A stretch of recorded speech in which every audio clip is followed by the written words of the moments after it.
Hey there, it's Olivia-Savannah here from Olivia's Catastrophe, and today I'm doing what I hope to be the first of more writing videos on my channel.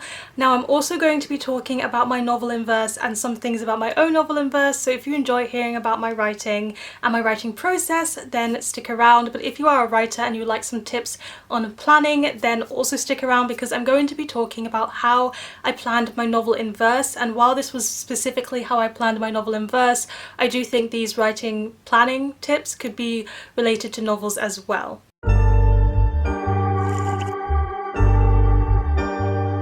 I've set up something that I call the Athena story structure. That's what I've called this method of planning, just because like you have the snowflake method and other methods, I decided to give it a name. I was rereading Percy Jackson in the time of creating this plan, and also Athena was the best at strategic planning, and hence it got called the Athena story structure.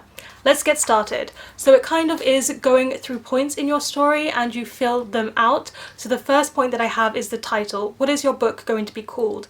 Now, I've got my own notes right here for my novel in verse, but the title was blank until halfway through my first draft. I've since finished my first draft and I'm currently editing it, but I could not think of the title until halfway through, and I think that's perfectly okay. If you've got title as one of your markers, you can also just leave it blank. Sometimes the title comes as you are writing. Don't stress about it too much. Then I have dedicated to. I had very specific people in mind when I was going to write the story that I wanted to dedicate it to, and because this book is about terminal illness, I dedicated it to the terminal ill people that I've known in my life who passed away.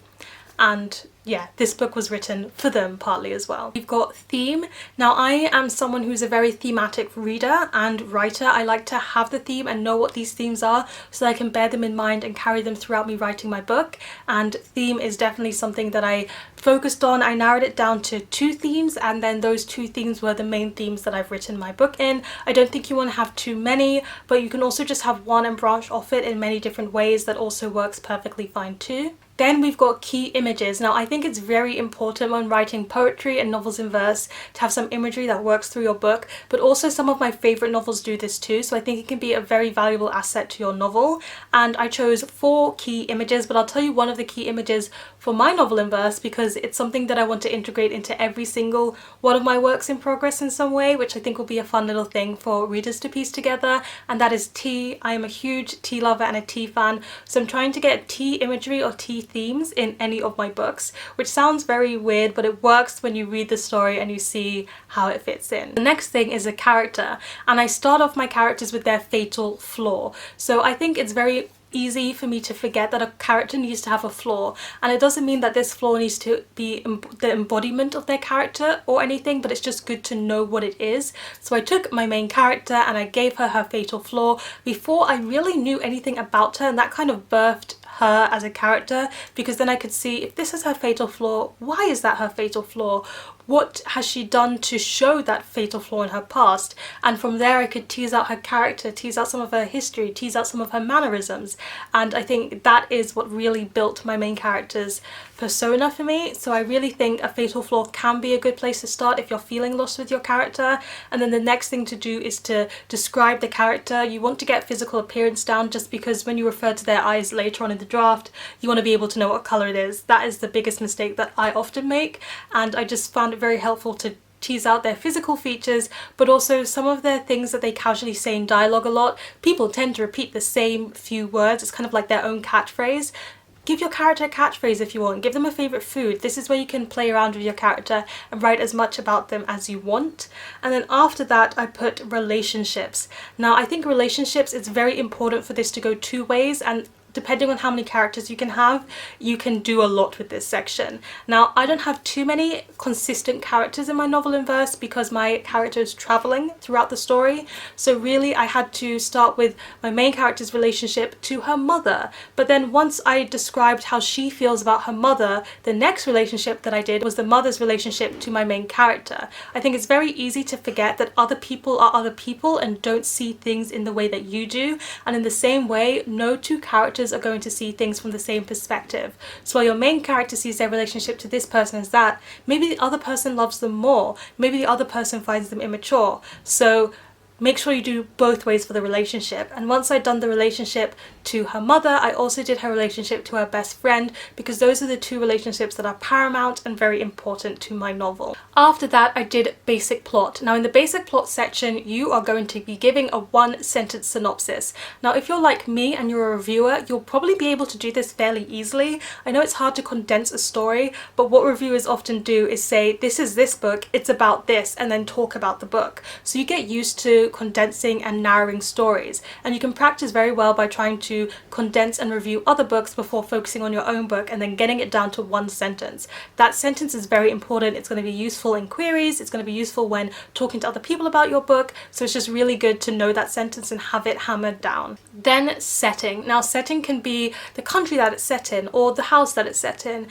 Setting is very different depending on what genre you're writing or what your story is doing, and for me I've got several settings along the way, but the largest setting is of course Australia. So I just basically put Australia and I put some of the places that might be included in setting, and I think it's just important to know that. But if there's a specific room that your character spends a lot of time in, then describe that room and try and describe it from the character's perspective. Don't just say this room has a sofa and a bookcase and a chair. Say, this sofa, when you sit down on it, feels like this, and the bookcase smells like old books. Like, try and put it in a sensory perspective, because then when you write your story and your character goes to that place, you won't be seeing it as a room with all these technical ways of saying what is in there, but you're seeing it from a perspective of a person, which is different and important when writing. Up next, I have the framework. Now, of course, your character has a life that started when they were born and will end when they die, but your story is not going to be the entirety of that. The story is going to be one piece of it, and that's the frame of your story.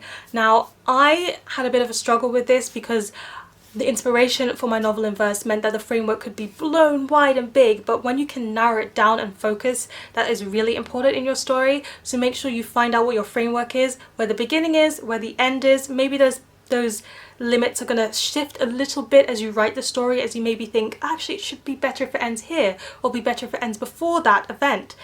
You can change it a little bit as you write, but kind of have the scope of where your story is going. After that, I do a step-by-step outline. Now, the step-by-step outline is basically chapter 1, I want these things to happen in chapter 1, chapter 2, I want these things to happen in chapter 2, but my framework fit on a single page. It's just little bullet points. Now, a novel in verse is shorter than a novel, so of course a step-by-step for a novel is going to run much longer than my novel in verse one did, but the important thing for me was to not make it too long, because then I spend ages in planning, but also not make it too short that I don't know where the story is going. Of course, this was revised a lot throughout the writing process. I have notes scribbled all over it, like add in this scene, remove this scene, and then by the time I reached the end of my novel in verse, I completely rewrote my step-by-step for the ending, because it not completely changed, but a lot had changed, and I decided to end the story earlier than I'd initially planned to end it. But I do think it's very important that you kind of have a step-by-step direction. Let it breathe, let it change, let it transform. Now, you might be thinking, this is the end of your story structure, Olivia-Savannah, that was very, very short. And that is because I think it's very important for you to do research before you start your novel, to understand your character, to understand the setting, to understand the framework. But it's also very, very easy to get lost in the planning and to never start writing your story, especially if it's the first thing you're ever writing. It's good to know your characters inside and out, but you do need to jump into it and start writing at some point. You can plan all you want, but your plan is going to go off kilter a little bit when you write. That's just the way it goes.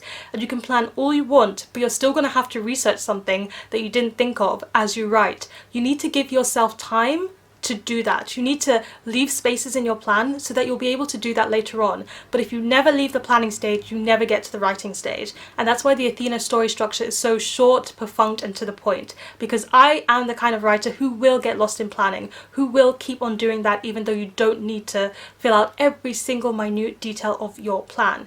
Now, I also want to mention that when I talked about characters, the small character details, like, hey, this character doesn't like germs, this character really likes hiking, I didn't write that kind of thing in there. That's the kind of thing that I write on a whim while I write my work in progress, and then I go back in and add it to their character profiles. Their character profiles can grow and blossom as long as they stay consistent.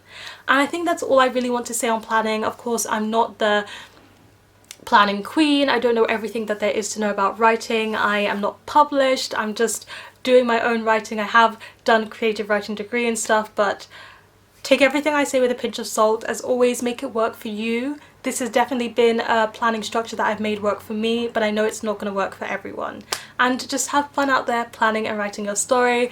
I think the next installment of this writing part of my channel is going to be about the struggles of being a reader, poet and writer, which I think is something a lot of people can relate to if you do all three. So look forward to that some month in the future, who knows when. Please let me know in the comment section down below. If you're a writer, what are you currently working on? What is your work in progress about? Anything that you want to share? And if you're a reader, let me know, are you good at giving a synopsis for a book? Please give this video a thumbs up if you enjoyed it, hit the subscribe button if you want to see more, and don't forget to hit that notification bell to be updated every time I have a new video. And you know what they say, onwards and upwards. Excelsior!